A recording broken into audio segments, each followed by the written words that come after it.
Good morning, everyone. In high school, I was an abstinence by choice team leader, and here's the true story. There was a girl who attended junior high, and she was well informed on all the information given in class. Yet and still, she decided to go out and have unprotected sex. She was unaware that she was at risk for sexually transmitted diseases. Therefore, when she developed the symptoms, it took her weeks to go get treated. She finally went to the clinic and was diagnosed with gonorrhea. Because gonorrhea is a curable sexually transmitted disease, they gave her medicine. 2 weeks later, all better, right? Okay. 2 years later, she's still having unprotected sex, but now she is pregnant. She does not want the child, so she goes to get an abortion. Again, peachy keen, right? No. Because she waited so late to get treated for gonorrhea, she also developed a disease called pelvic inflammatory disease, which in women causes infertility. So this baby that she thought was aborted wasn't even there. It was going to her fallopian tube. So this young girl has to go to the hospital and get a medical procedure that has to remove her fallopian tube and abort the baby. All of this could have been avoided.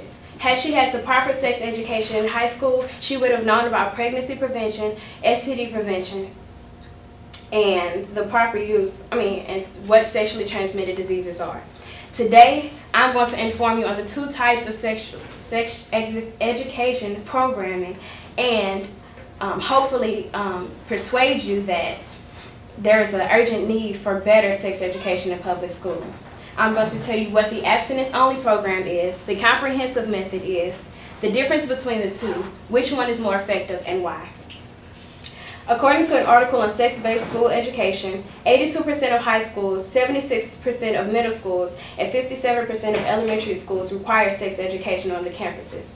The question is, which type of method are they adopting? The comprehensive method is a federally funded program sponsored by the Democratic Party. They teach contraceptives such as condoms and birth control, pregnancy care and prevention, and STD prevention. Another type is the abstinence-only or abstinence until marriage program.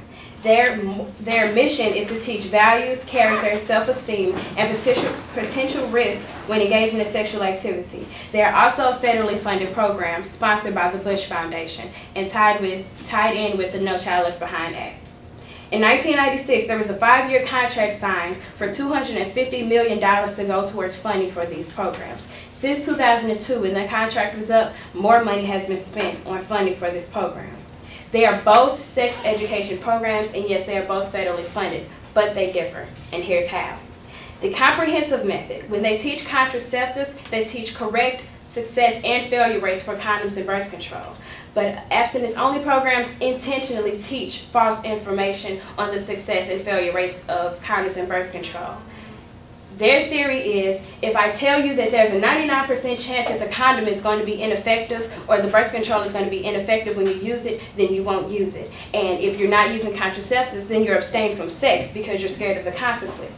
When in reality, that method is ineffective because the students do not abstain from sex. They only start having unprotected sex. The comprehensive method teaches sexually transmitted diseases, the cause, the risk, and prevention. Abstinence-only programs do not teach sexually transmitted diseases because they feel that if I'm telling you not to have sex, then you're not even at risk for a sexually transmitted disease, so why teach you about it? According to an article on sex-based education, every year approximately 3 million American adolescents acquire an STD. Think about half of that. 1.5 million students or adolescents are probably walking around not even knowing that they're at risk for a sexually transmitted disease or that they're carrying one.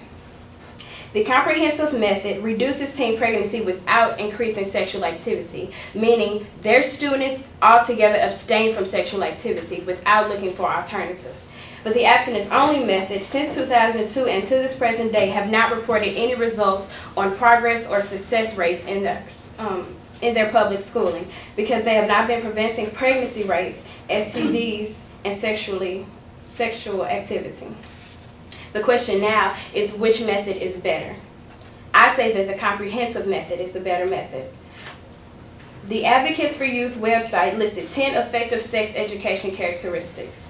3 of the 10 I've listed, and they coincide with the comprehensive method and deviate from the abstinence-only method's mission.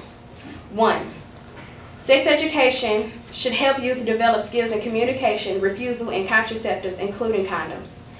They should provide medically accurate information about abstinence and contraceptives. They should have clear goals for prevention of HIV and STDs and prevention for teen pregnancy.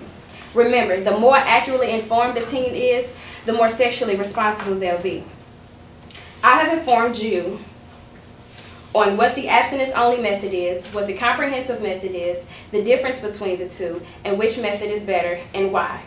I believe in the 6-month policy. Every 6 months, you should go get STD testing just to make sure that you're okay, or just to assure yourself that you're okay. But when you go in, just because you're okay, don't assume that the person to the left or right of you is. That young girl that's sitting to the left of you, that could be someone's sister, someone's daughter, and by the end of the day, that could be someone's mother.